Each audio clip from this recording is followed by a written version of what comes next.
Pessoal, cada vez que o vice-presidente do Grêmio, Marcos Herrmann, abre a boca para falar de futebol, morre um ornitorrinco na Austrália. Cada vez que ele abre a boca, sai uma bobagem insuperável e isso tem acontecido em todas as semanas. Depois da derrota do Grêmio contra o Flamengo, 4-0, dentro de casa, ele cometeu assim, ele alucinadamente disse que não, calma, para efeitos de Campeonato Brasileiro, vocês têm que lembrar que o Grêmio tem um jogo a menos ainda para disputar. O jogo a menos é contra o Flamengo no Rio. O Grêmio acabou de tomar 4 do Flamengo em casa pela Copa do Brasil. Tem até um bingo do Marcos Herrmann circulando nas redes sociais com as frases que ele fala depois de todos os jogos. Ele é um robô, ele tem as frases prontas, aperta um botãozinho e ele fala: ainda faltam 25 rodadas para o fim do Campeonato Brasileiro. Tem só que atualizar, da F5 depois daquela rodada, ele volta na rodada seguinte, ainda faltam 24 jogos para o fim do Campeonato Brasileiro. Da F5 de novo, rodada seguinte, ainda faltam 23 jogos para o fim do Campeonato Brasileiro. E assim vai o Marcos Herrmann. Aquelas coisas de não, o Grêmio no começo do campeonato teve 15 desfalques que testaram positivo. Ele falou isso de novo depois de tomar 4 do Flamengo. Não, vocês têm que entender que o time está em evolução. Conforme eu projetei, nós sairemos do rebaixamento no mês de setembro. Primeiro que isso não é projeção, o Grêmio está normalizando estar no Z4 do Campeonato Brasileiro. Mas enfim, são bobagens absolutas que saem do departamento de futebol do Grêmio, do cara que deveria comandar esse departamento. Mas eu quero fazer uma crítica além dessa. Eu quero dizer que o Marcos Herrmann, ele não tem culpa de estar ali. E inclusive quero fazer uma sugestão ao departamento de comunicação do Grêmio, especialmente ao presidente do Grêmio, Romildo Bolzan Júnior. Fale o senhor, presidente, não mais o Marcos Herrmann.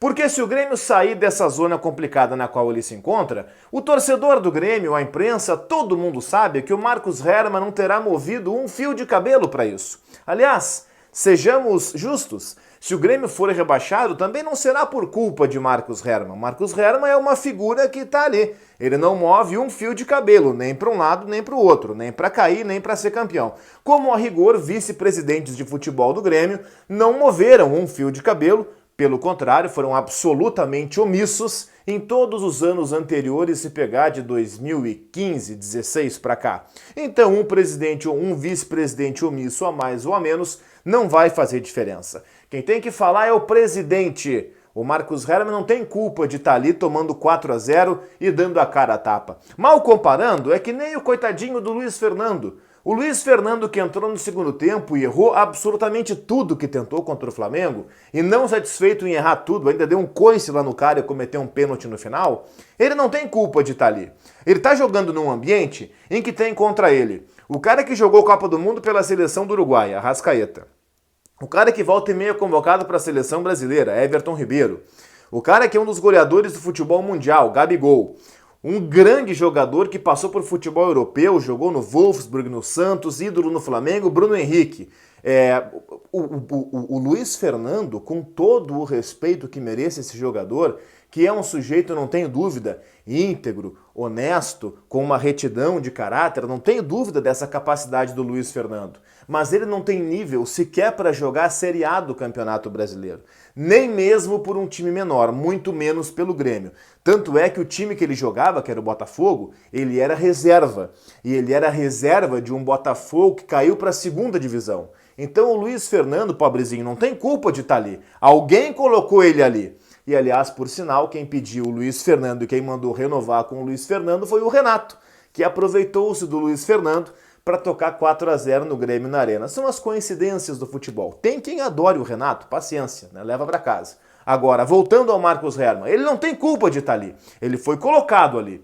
Ele foi colocado pelo presidente. O presidente que tem que falar mais. O presidente tem todo o direito de ficar irritado, todo o direito de responder de uma forma. Ele pode fazer o que ele quiser, mas ele tem que aceitar nesse momento a crítica. Porque nos 4, 5, 6 anos em que ele foi elogiado, ele adorava aparecer, ele vinha, agradecia, era solícito, sorria.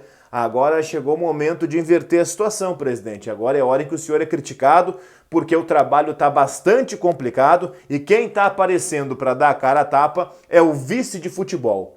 E do vice de futebol do Grêmio, Marcos Herrmann, convenhamos, que eu também não tenho dúvida alguma do seu caráter. Sei que é um sujeito honesto, digno, íntegro, sei que é um cara que nunca vai tirar um tostão sequer do Grêmio, é um sujeito com uma retidão de caráter absoluta. A conduta do Marcos Herrmann é irreparável. Eu estou falando da qualidade do serviço prestado como vice de futebol. Dali não vai sair nada. Da entrevista coletiva do Marcos Herrmann, o máximo que vai sair é um bingo de torcedores do Grêmio que já entregaram para Deus, que já nem acreditam mais que o Grêmio vai se livrar. Estão realmente tratando de ironizar a situação, porque realmente, cada vez que o Marcos Herrmann aparece para dar a coletiva, é realmente só a ironia que dá para salvar, porque senão é puramente tempo perdido. Pessoal, inscrevam-se no canal, deixem o like no vídeo, vão navegando por mais conteúdos por aqui e comentem aqui embaixo. Valeu!